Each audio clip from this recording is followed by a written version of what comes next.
Hey everybody, it's Iraqi. I'm sorry that I haven't came out with the video in a little while, but as we all know, national season just came to a close, so there hasn't been any regionals to really try to do anything too innovative to get into the top tables, so I can show you guys some cool deck ideas or anything really interesting. I decided to just show you guys what I played at nationals anyways. It's a really good deck. You all probably are sick and tired of it, and I didn't want to show it off at first because I don't like to have to show tier 1 decks and everything, but I had to choose this because it was the best deck, and I wanted to play it before it became too busted in the first place, because for those of you that know, dragons came out and they were just the adult dragons at first in the OCG, and then they released the baby dragons, which kind of put them over the top. And I wanted to play them when they were just the adult dragons, and I decided I was probably going to tinker with it and play the deck at nationals anyways, but the baby dragons kind of made them like super good, so I was going to play them regardless. Um, so obviously we're going to be playing 3 Blaster, 3 Redox, 3 Tidal, and 3 Tempest. And then I decided to do 2 of each baby, so I did, of course, 2 Burner, 2 Reactin, 2 Stream, 2 Lightning, and I played 1 Light and Darkness Dragon, and I completely regret playing this card. Sadly enough, I didn't have enough time to do sufficient amount of playtesting. I had it down card for card up to 39, and this was the 40th filler card. I tested it with 2, and then I tested it with 2 and 2 Eclipse, and everything else, and then I eventually whittled it down to just having 1 in the deck. It's really good against rogue matchups or people who do not know like rulings too well and don't know how to play against Light and Darkness. But I really regret playing it because it really isn't that great. If you can't get into it faster too, then it's kind of more useless. There is one card I would decide to play over this, but I'll get into that later. I decided to use Kraseska as the tuner instead of like Flameville Guard. The reason being is that Flameville Guard is good for having the extra discard fodder for Blaster, but you don't always want to use your Blaster in situations where you want to search off the tuner to make any level 8 synchro.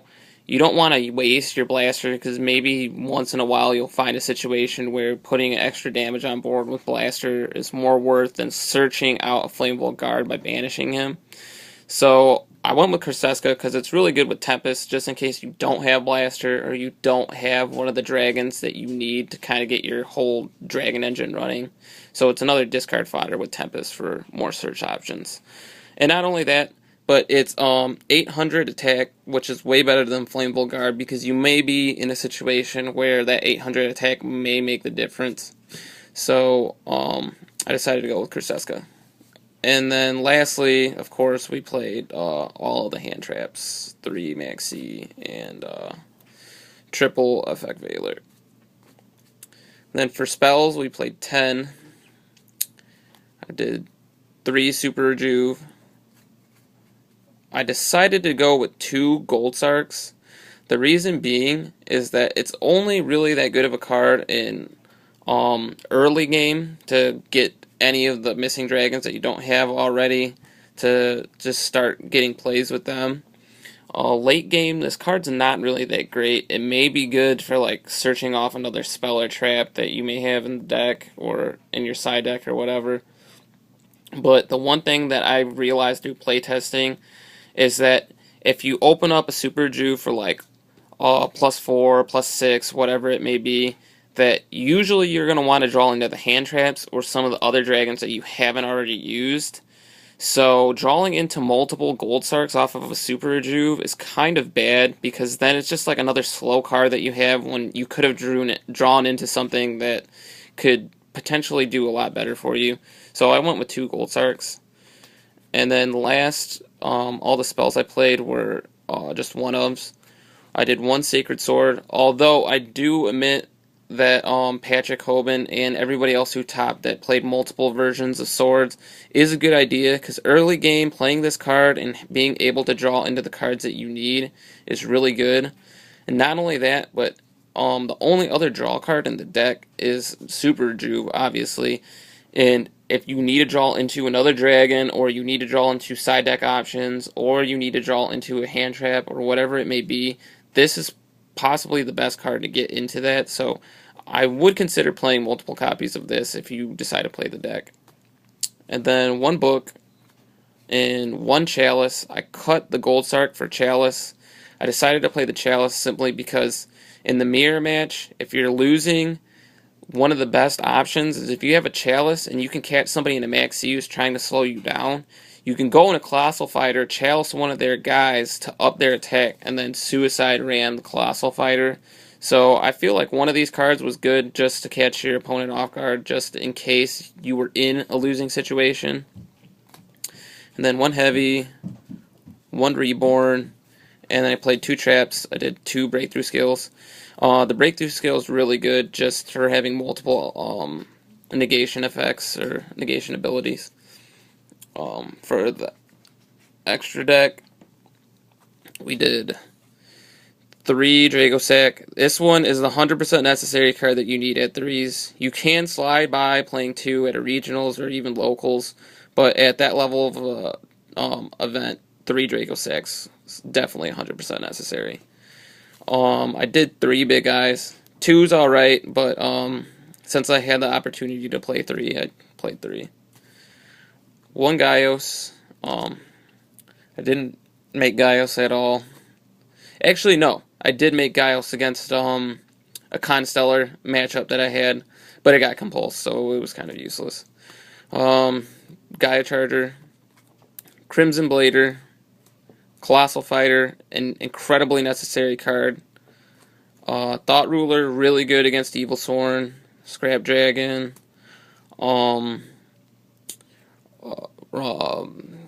Red Dragon Archfiend. It's your strongest card, so I feel like you kind of got to play it, because it's like the only card you run that's 3,000 attack. And then Armory Arm, also 100% necessary. The 15th card actually was an Ancient Sacred Wyvern. It's alright. It's a good card, don't get me wrong, but I definitely would suggest dropping it and playing another option that you might like. If it was me, I was originally playing 2 Crimson Bladers, and I would go back to playing 2 Crimson Bladers, because Ancient Sacred Wyvern can get off an OTK, but if you're playing against a smart person, usually they're not going to let you be in an option where you can just OTK them that easily. And then when you have Ancient Sacred Wyvern on board, it's not that great anyways. For the side deck, I did triple Droll and Lockbird. I felt like it was one of the best options against Prophecy. I did 2 Swift Scarecrow, and if I changed anything, I would have dropped this Light and Darkness and played the 3rd Swift Scarecrow in the main deck. Simply because of the fact there had been a few times where I Swift Scarecrow stopped them and decided, or looked into my grave and realized I had already played 2, and if I would have had 3 between the main deck and my side deck, I would have had an opportunity to win a game. So I'd suggest maybe main decking 1 and trying 3 of this, because this is really good in the mirror match. 2 Space, 1 extra Chalice for mirror match, 3 Pandemic for Prophecy, Royal Decree for Rogue decks and Evil Sworn, and then Skill Drain, which I feel is like definitely the Rogue deck killer and incredibly good in the Evil Sworn matchup. Sometimes in other ones, if you know what they're like side decking, like Prophecies, it's okay. Dragons can be okay if you know when's the right time to play it. Other than that, the deck did pretty good. I ended up losing on the bubble to getting into day 2, which was really disappointing. But I played against Mike. I can't remember his last name. He won YCS Seattle in November last year with Insectors, the guy that was doing the triple threatening roar.